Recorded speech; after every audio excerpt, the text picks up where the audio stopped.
মাননীয় স্পিকার, গাধাকে দিয়ে আপনি হাল চাষ করিয়ে এটার মধ্যে কোনো বাহাদুরি নাই। এটা আপনাদের দেউলিত্ব, সরকারের দেউলিয়াত্ব যে সরকার এখনো রাষ্ট্রপতি পরিবর্তন করতে পারছে না। মাননীয় স্পিকার, প্রেসিডেন্ট শাহাবুদ্দিন চুপ্পু তার কিছু কুকীর্তির কথা মাননীয় স্পিকার হাউসের সামনে তুলে ধরছি। এই দুর্নীতিবাজ, অপদার্থ, মিথ্যুক, গণহত্যার দোষর এখনো বাংলাদেশের রাষ্ট্রপতি। এই রাষ্ট্রপতির আর কোনো অধিকার নেই বঙ্গভবনে থাকার, এখানে এসে বক্তব্য দেওয়া। আমরা জামাত এত খারাপ হয়ে গেলাম যে এখন বাংলাদেশে কোনো জিনিসপত্রের ঊর্ধ্বগতির কোনো কথা নাই, তেলের দাম বৃদ্ধি পাচ্ছে এ ব্যাপারে কোনো বক্তব্য নাই, আইন শৃঙ্খলা পরিস্থিতির মারাত্মক অবনতি হয়েছে সারা দেশে, এ ব্যাপারে সরকারি দলের কোনো বক্তব্য নাই। বক্তব্য হলো জামাত ইসলামী। বিএনপি মহাসচিব মির্জা ফখরুল ইসলাম আলমগীর উনি বলেছিলেন যে এই আন্দোলনের সাথে আমাদের সম্পর্ক নাই, ছাত্রদের আন্দোলন। তার ওই বক্তব্য সঠিক ছিল মাননীয় স্পিকার। তার ওই সময়ে কৌশলগত অবস্থান এটাই সঠিক ছিল। উনি ওই সময় এই বক্তব্যই প্রয়োজন ছিল। এটা তো আমাদের কোনো দ্বিমত নাই। মাননীয় স্পিকার, আমাকে ডিজিএফআই, ডিবি, এসবি, বাংলাদেশের হেন কোনো গোয়েন্দা সংস্থা নাই যারা আমাকে ইন্টারগেশন করেছে, টর্চার করেছে এবং একটা কথা বারবার বলানোর চেষ্টা করেছে যে এই আন্দোলন বিএনপি জামাতের আন্দোলন। যারা আগুন লাগিয়েছে তারা বিএনপি জামাতের সন্ত্রাসী। এটা একবার তোমরা শুধু বলো। ডিবি অফিসে শেষ পর্যন্ত আমরা বাধ্য হয়েছি আন্দোলন স্থগিতের ঘোষণা দিতে, কিন্তু কখনো এই কথাটা মাননীয় স্পিকার আমরা বলিনি। হেই অন্ধভক্ত দলকানা পাচাটা ছাগলের দল, তোমরা যে সবসময় আমাকে ট্যাগ দাও যে আমি জামাতি, কারণ আমি বাংলাদেশের ভালো চাই। আমি বাংলাদেশে চাই একটা ভালো সরকার আসুক, যে সরকারের বদলতে তোমরা ভালো থাকো, তোমাদের সবকিছু খুব সুন্দর হয়, তোমাদের লেখাপড়া, চিকিৎসা, ওভারঅল তোমরা ভালো থাকো, এই জন্য আমি জামাতি। ফাইন।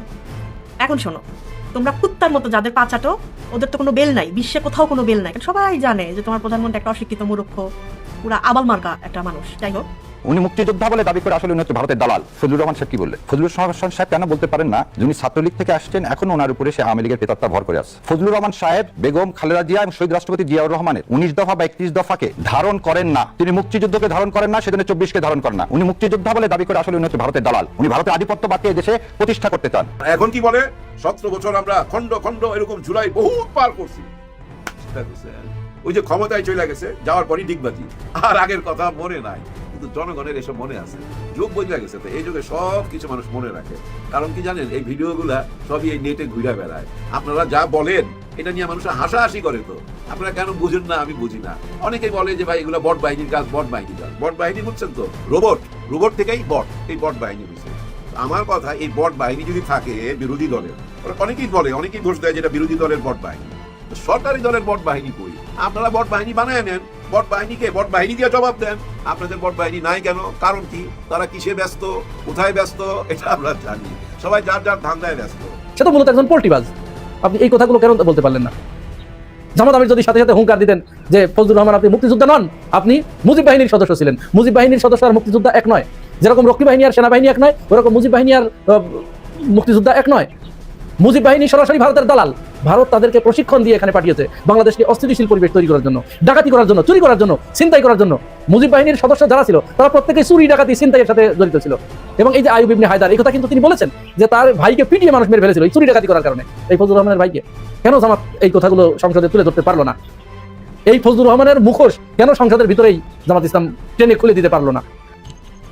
আসসালামু আলাইকুম প্রিয় দর্শক, নতুন একটি আপডেট ব্রেকিং নিউজে আপনাদের সবাইকে স্বাগতম। প্রিয় দর্শক, আজকে এমন কয়েকটি ভিডিও নিয়ে আপনাদের সম্মুখে হাজির হয়েছি যে ভিডিওগুলো দেখলে আপনারা এই ভিডিওর সম্পর্কে বিস্তারিত তথ্য জানতে পারবেন। আর প্রিয় দর্শক, এই ভিডিওটি যদি আপনারা না দেখেন তাহলে অনেক গুরুত্বপূর্ণ তথ্য কিন্তু আপনারা মিস করে যাবেন। তো প্রিয় দর্শক, সবাইকে রিকোয়েস্ট করব ধৈর্য সহকারে সম্পূর্ণ ভিডিওটি ধারাবাহিকভাবে মনোযোগ সহকারে দেখবেন। তো প্রিয় দর্শক, কথা না বাড়িয়ে চলুন একটি লাইক দিয়ে ভিডিওর মূল অংশগুলো দেখে আসি। আসসালামু আলাইকুম। মানুষ যখন বিপদে থাকে তখন একরকম থাকে, আবার বিপদ মুক্ত হয়ে গেলে অন্যরকম হয়ে যায়। বিশেষ করে আমাদের এই যে ফজলুর রহমান, ওনার সাথে আবার বীর মুক্তিযোদ্ধা দেখতে হবে, নাইলে উনি খুব মাইন্ড করে। এই বীর মুক্তিযোদ্ধা ফজলুর রহমান উনি কিন্তু মাঝখানে একটা বিপদে পড়ছিল, দল থেকে বহিষ্কার করা এবং কেউ তার সাথে কথা বলতো না, এক ঘোড়া কইরা ফেলছিল ওনাকে। তখন কিন্তু উনি বলতো যে কে আছে জামাতের মধ্যে, তো কোনো রাজাকার নাই, যারা রাজাকার আছিল তারা তো মারা গেছে, জামাতের মধ্যে এখন কোনো যুদ্ধ অপরাধী নাই, এরকম কথা উনি নিজেই বলছে। অপরাধী লুকই নাই, সবই তো ফাঁসিতে গেছে গা, আর যারা ছিল হারা মরে গেছে গা। এখন কে জামাতের যুদ্ধ অপরাধী? 52 বছর পরে এই কথা কয়ে দেশকে বিভাজন করলে অপরাধী লুকই নাই, সবই তো ফাঁসিতে গেছে গা, আর যারা ছিল হারা মরে গেছে গা। এখন কে জামাতের যুদ্ধ অপরাধী? 52 বছর পরে এই কথা কয়ে দেশকে বিভাজন করলে, আমি বলছি না, কথাটা বলছে ওই শেখ হাসিনা যে দেশের দিকে তায়া থাকে সেই দেশের সমস্ত পত্র পত্রিকা এই কথা বলছে। আবার এখন দেখেন উনি অন্যরকম কথা বলে, কারণ ওই যে নির্বাচন কইরা পাশ হয়ে যাইছে, দল এখন তার সঙ্গে আছে, আর ওনার যে কোনটা দল উনি নিজেও জানে না। অরিজিনাল তো উনি আওয়ামী লীগ থেকে আসছে, আওয়ামী লীগের প্রোডাক্ট, আওয়ামী লীগের কথাই উনি বলবে। ওনার ভিতরে কিন্তু আওয়ামী লীগ, বাইরে দেখায় বিএনপি, আমি বিএনপি করি, জিয়াউর রহমানকে ভালোবাসি, বেগম খালেদা জিয়াকে ভালোবাসি, তারেক রহমানকে ভালোবাসি, এটা মুখে বলে, অন্তরে কিন্তু অন্যটা। উনি কিন্তু ডিগবাজি খায়, বারবার ডিগবাজি খায়। এর আগে একবার টেলিভিশন মার্কা দাঁড়াইছিল, গামছা মার্কা দাঁড়াইছিল, বহু রকম মার্কায় উনি দাঁড়াইছে। ডিগবাজি খাইতে খাইতে এখন বিএনপিতে আইসা ঠেকছে। যাই হোক, দেখা যাক এখান থেকে আবার ডিগবাজি খেয়ে কোথাও যায় কিনা। তবে ভাই, বিএনপির মধ্যে আরেকজন নেতা আছে, ইশরাক হোসেন। উনি কিন্তু খালি অনুমতি চায়, হ্যাঁ, লিডারের কাছে খালি অনুমতি চায় যে আমার এই অনুমতি দেন, এক্ষুনি দেখা নেব। মানে অনুমতি পাইলেই উনি ঝাঁপায়া পড়বে। বিরাট ফোর্স আছে তোমার সঙ্গে, দল বল নিয়ে উনি ঝাঁপায়া পড়বে, বিরাট ক্ষমতা। খালি বলে অনুমতি দেন। গতকালকে না আজকেই বোধহয় বলতেছে সংসদে দাঁড়ায়া, অনুমতি দেন লিডার, বিরোধী দলকে দেখে নিবে, সে পতন ঘটায় দিবে বিরোধী দলের। কারণ বিরোধী দল নাকি বাইরে যা বলে সরকারের পতন ঘটাবে, এজন্য সে বিরোধী দলের পতন ঘটাবে। ঠিকই আছে, দুজনের পতন ঘটায় দেখি আমরা, দেখতে অসুবিধা কি, তাই না? সবাই ভাই এরকম। তবে একটা পরিবর্তন খেয়াল করছেন, আমাদের সালাউদ্দিন আহমেদ, উনি কিন্তু আলোচনার বাইরে, এখন আলোচনার মধ্যে নাই, কিন্তু বেশ কিছুদিন দখল করে রাখছিল, হ্যাঁ, সমস্ত কিছু ওনার হাতের মুঠায় ছিল। ইদানিং উনি কায়দা করে একটু সইরা গেছে, আলোচনায় নাই। এর মধ্যে একটা খুব মূল্যবান কথা বলছে।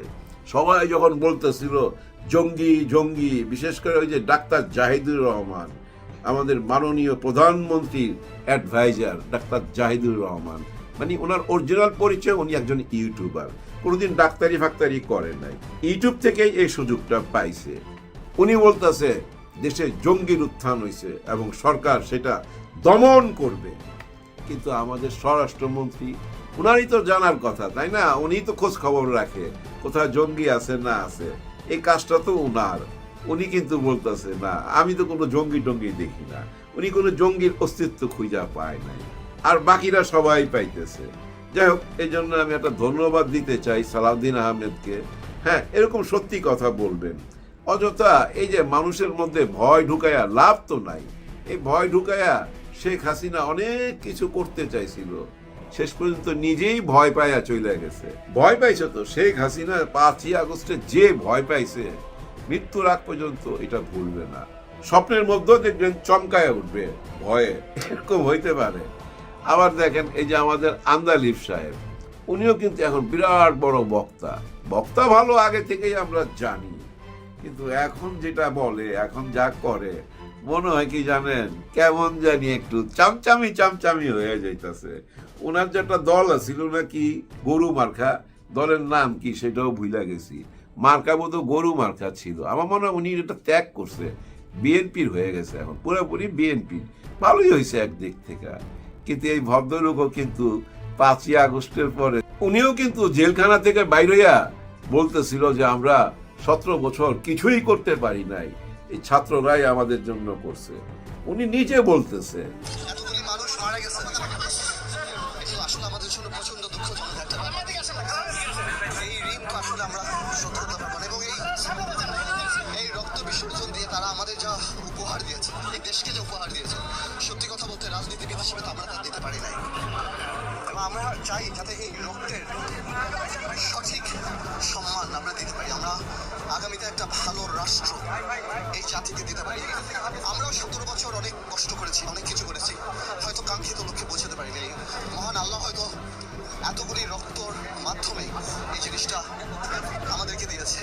আর এখন কি বলে, 17 বছর আমরা খন্ড খন্ড এরকম জুলাই বহুত পার করছি। চিন্তা করছেন, ওই যে ক্ষমতায় চলে গেছে, যাওয়ার পরই ডিগবাজি, আর আগের কথা মনে নাই, কিন্তু জনগণের এসব মনে আছে। যুগ বদলে গেছে, তো এই যুগে সব কিছু মানুষ মনে রাখে। কারণ কি জানেন, এই ভিডিওগুলা সবই এই নেটে ঘুরে বেড়ায়। আপনারা যা বলেন এটা নিয়ে মানুষ হাসাহাসি করে, তো আপনারা কেন বুঝেন না আমি বুঝি না। অনেকেই বলে যে ভাই এগুলা বট বাহিনীর কাজ, বট বাহিনীর কাজ। বট বাহিনী বুঝছেন তো, রোবট থেকেই বট, এই বট বাহিনী হয়েছে। আমার কথা, এই বট বাহিনী যদি থাকে বিরোধী দলের, ওরা অনেকেই দোষ দেয় যে এটা বিরোধী দলের বট বাহিনী। তো সরকারি দলের বট বাহিনী কই? আপনারা বট বাহিনী বানায় নেন, বট বাহিনীকে বট বাহিনী দিয়ে জবাব দেন। আপনাদের বট বাহিনী নাই কেন? কারণ কি? তারা কিসে ব্যস্ত, কোথায় ব্যস্ত, এটা আমরা জানি। সবাই যার যার ধান্দায় ব্যস্ত। নিজের দলের কোনো নেতাকে যদি বট বাহিনী আক্রমণ করে, আপনারাও আক্রমণ করেন না ওদেরকে, ওদের নেতাকে আপনারাও আক্রমণ করতে তো পারেন না। কারণ কি? বট বাহিনী নাই, যার যার স্বার্থ নিয়ে শেষে আছে। এই 5 বছর এইভাবেই চলবে। এই যে সংসদে দেখলেন না, গত 2.5 মাসের মধ্যে যা কিছু দেখলেন, আজকে তো সংসদ শেষ হচ্ছে, আবার নতুন করে যেদিন শুরু হবে এই একই কাণ্ড দেখবেন, একই কাজ। যার হাতেই মাইক যায় সেই প্রথম 71 থেকে শুরু করে। 71, স্বাধীনতা, রাজাকার, এবং 7 মিনিট যদি সময় দেয় কথা বলার, এর মধ্যে 4 মিনিটই ভাই 71, স্বাধীনতা, রাজাকার এবং নিজের দলের নেতার প্রশংসা করতে করতে 4 মিনিট শেষ। আর বাকি 3 মিনিট কি কথা বলবে? হ্যাঁ বলে, সবার মুখে একটা কথা কমন শুনবেন, রাস্তা লাগবে। আমার দেশের রাস্তা নাই, আমার এলাকায় রাস্তা নাই, 2 লাইন আছে, এটা 4 লাইন করতে হবে। খালি রাস্তা চায়, রাস্তা খোঁজে, খালি রাস্তা চায়, রাস্তা করতে হবে। রাস্তা করলেই তো মালবানি ইট, বালু, সিমেন্ট, রড এগুলা সাপ্লাই দেওয়া যায়। কাজ যত হবে, উন্নতি যত হবে, তত নিজেরও উন্নতি হবে। কিন্তু গরিবের কি হবে? আপনারা দেখেন, ঋতু আসে, ঋতু যায়, নির্বাচন আসে, নির্বাচন যায়, গরিবের ভাগ্য কি পরিবর্তন হয়? দেখছেন কোনো গরিবের ভাগ্য পরিবর্তন হইতে? না, এই ভাগ্যটা পরিবর্তন হয় না। ভাগ্য পরিবর্তন হয় ধনীদের, গরিবরা গরিবই থাইকা যায়। এভাবেই চলবে এই দেশটা, পরিবর্তন আসবে না। স্বাধীনতার পর থেকে এই দেশটা সবচেয়ে বেশি চালাইছে কে ভাই? আওয়ামী লীগ আর বিএনপি, ওনারাই তো চালাইছে, তাই না? মাঝখানে এরশাদ সাহেব ছিল, বাকি এই 2 দলই এই দেশটাকে 55 বছর চালায়া নিয়ে আসছে, এখনো চালাইতেছে। কিন্তু যেখানে ছিলাম ওইখানেই আছি আমরা, এক চুলো নড়ি নাই, কিন্তু ওইখানেই আছি, ওইখানেই থাকুক। কারণ পরিবর্তনটা আমরা আনতে পারি নাই। পরিবর্তন আনতে হইলে নতুন সরকার দরকার ছিল, নতুন কাউকে ক্ষমতা দেওয়া উচিত ছিল। নতুন কেউ যদি ক্ষমতায় আসে তাহলে নতুন কিছু হইতে পারে, না হলে ওই পুরন সিস্টেমের মধ্যেই আমাদেরকে থাকতে হবে। আর বেশি কিছু বলার নাই। উপরওয়ালার কাছে খালি বলি, আল্লাহ আমাদেরকে রক্ষা করো, আমাদের দেশের ভাগ্যটা পরিবর্তন কইরা দাও। বিশেষ করে এই গরিবের ভাগ্যটা পরিবর্তন কইরা দাও। ধনীদের ভাগ্য তো পরিবর্তন হইতাছে, ডে বাই ডে উন্নতি হইতাছে, গরিবের কিছু হচ্ছে না। গরিবের জন্য সবাই দোয়া করবেন, দোয়া ছাড়া তাদের জন্য আর কি করতে পারি আমরা? সবার জন্য সবাই দোয়া রইল। আল্লাহ হাফেজ। প্রিয় দর্শক, ভিডিওর বিস্তারিত আলোচনাগুলো দেখলেন এবং মনোযোগ সহকারে ভিডিওটি দেখলেন। প্রিয় দর্শক, এই ভিডিও সম্পর্কে আপনাদের কি মতামত অবশ্যই কমেন্ট করে লিখে জানিয়ে দিন। যারা এখনও আমাদের এই চ্যানেলটি সাবস্ক্রাইব করেনি, প্রতিনিয়ত দুর্দান্ত সব টপ আপডেট নিউজ পেতে এখনই চ্যানেলটি সাবস্ক্রাইব করে পাশে থাকা বেল বাটনটি অন করে দিন। আর যারা ইতিমধ্যেই সাবস্ক্রাইব করেছেন তাদেরকে অসংখ্য ধন্যবাদ। তো প্রিয় দর্শক, দেখা হচ্ছে নতুন কোনো টপিক বা নতুন কোনো ভিডিও নিয়ে। ততক্ষণ পর্যন্ত সবাই ভালো থাকবেন, সুস্থ থাকবেন। আল্লাহ হাফেজ।